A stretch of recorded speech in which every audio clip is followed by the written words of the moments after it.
dude, it's been a hell of a year for you guys already. We're only 5 months in. And you guys are independent finally. Over 20 years in, you guys are on your own. You're independent. You made the announcement earlier this year. I mean, I guess my first question is, why was this the perfect time for Nonpoint to be independent and out on your own? Timing. Exactly that.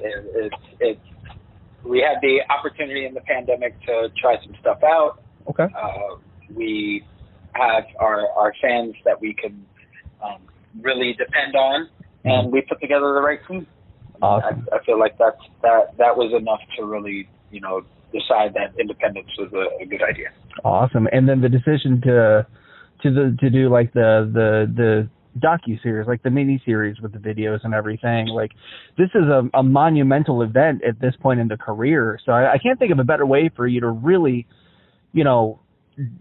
let the fans know what's going on, to really document the process and everything. What was that process like, man, for you to really document everything that's been kind of going on? It was fun. It was really fun. We have a great creative director, and she's the hand and the eye behind the camera. Right. Francesca does a great job telling our story, and we like to have fun with our fans. So it's an opportunity for us to enjoy ourselves a little bit, and that's what we like to do the most. Enjoy ourselves. Nice, man. You mentioned COVID, and I mean it's been talked to death, but I feel like we can't really talk about it enough, especially in our industry with everything that we do.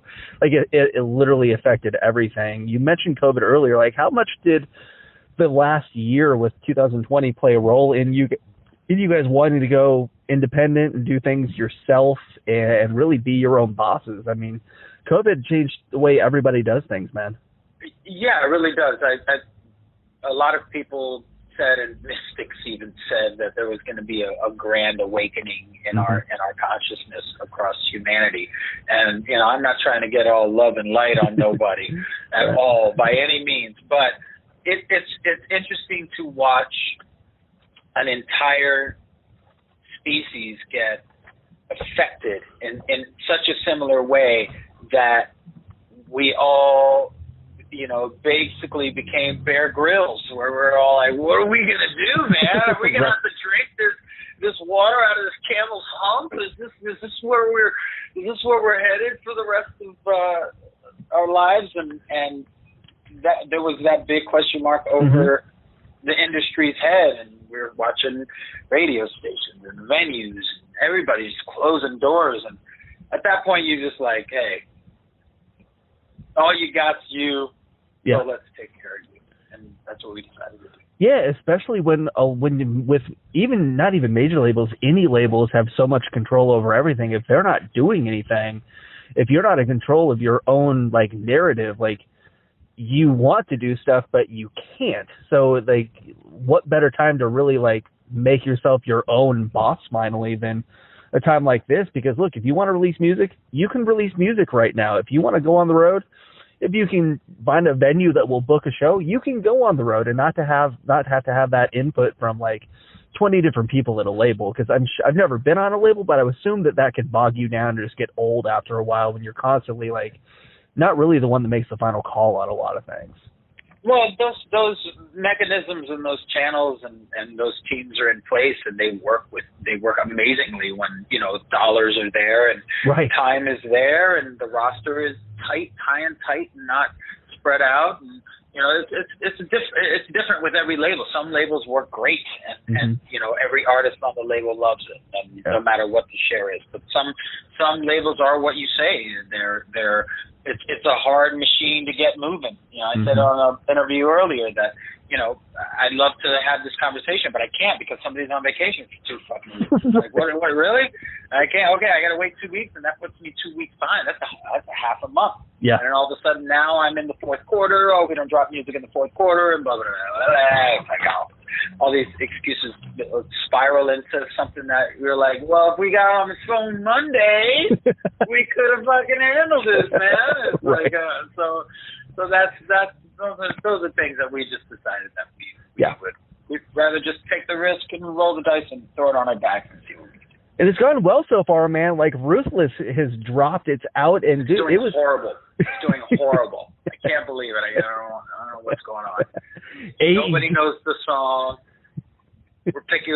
What's this AEW people that picked up the song? I don't know if you heard. No, we're so. It's a disaster. It was a disastrous release. It's I say it and people are probably like, why is it surreal to you? And I'm like, well, it's 20 years of dropping music and being part of the industry machine.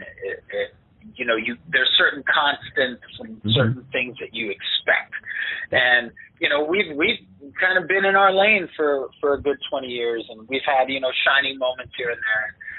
But we've basically stayed like, your favorite musician's favorite musician, or right. Your favorite musician's favorite live band, or my favorite live band, or I love these three records really define them for me. There's so many different kinds of Nonpoint fans out there. Yeah. That we've kind of flown under the radar in a really beautiful kind of way, and so it definitely it definitely feels different.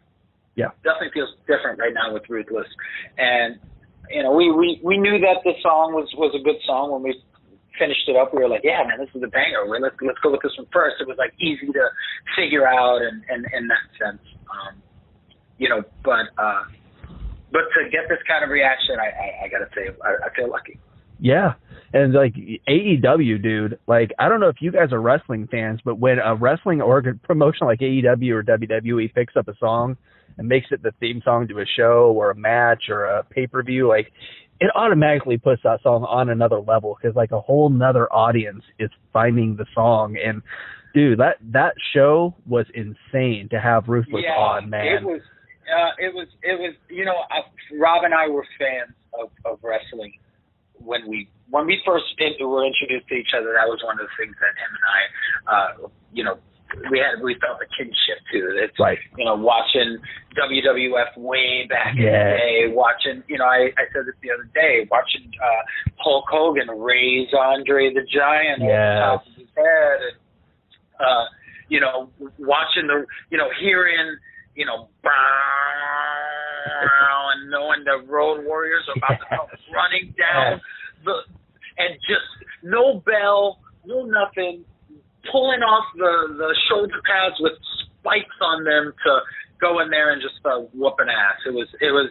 I still to this day swear that they are the undisputed greatest tag team of all time. But regardless of that, AEW, when Mikey Ruckus reached out to us, it was pre-COVID, so we were excited and had all these plans in place before. So COVID actually gave us a little bit of time to put some stuff together and let them cycle back around to this event. And it turns out that the song worked better for this event than the event that we planned it for.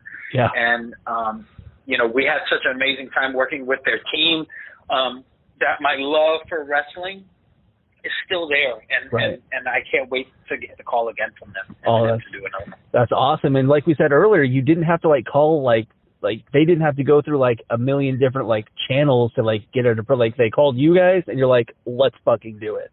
That's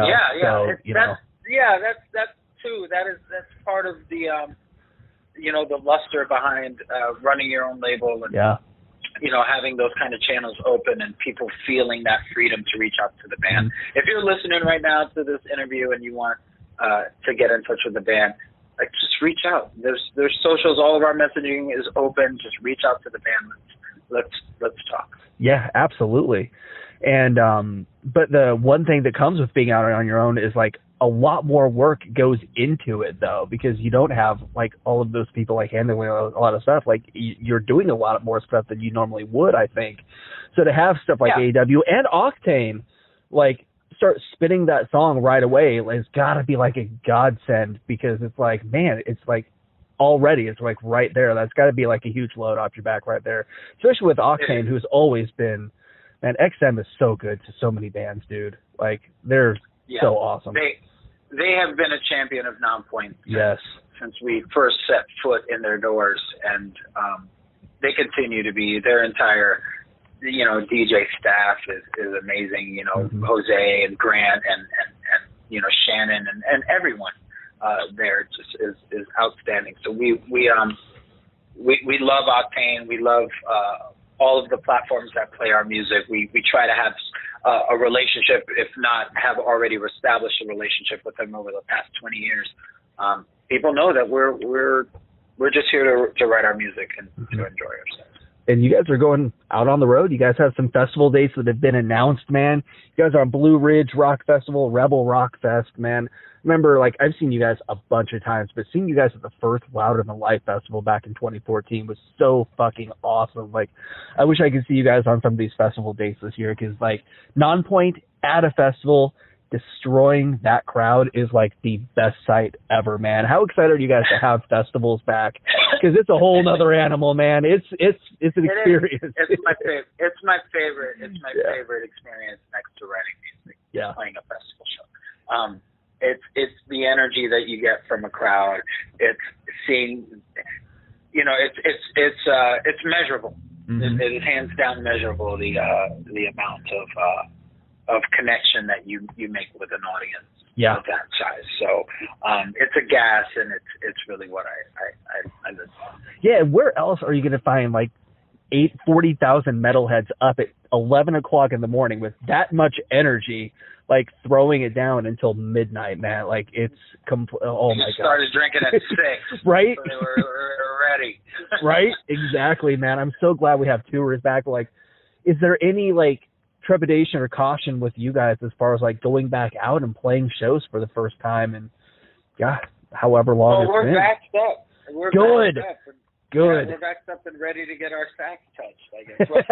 No. No, I saw a video. I saw a TikTok. I was like, hey, honey, I'm backed up, ready to get my sax touched. We try to stay safe. We're gonna be doing a lot of overseas travel. We're getting a lot of streaming overseas in markets that we haven't before, that are numbers that we can't ignore. So there's plans of us traveling overseas, and you're going to need a vaccine passport to get in and out of some of these countries. So especially coming from America, where we kind of let things kind of go it's harder than everybody else. Hey, we're number one. We want to be number one in everything. Can it get any more American than that? We're number one in the world in that. So we're trying to stay safe in the camp, and sure, we want to keep our crew safe and our band members safe and our family safe. So let's get on board and get across the ocean. I love it. Oh man, it's gonna be so good. But with Ruthless out, tour starting up, man, are we looking at a Nonpoint album in 2021? Or are we looking at 22 or 3 maybe?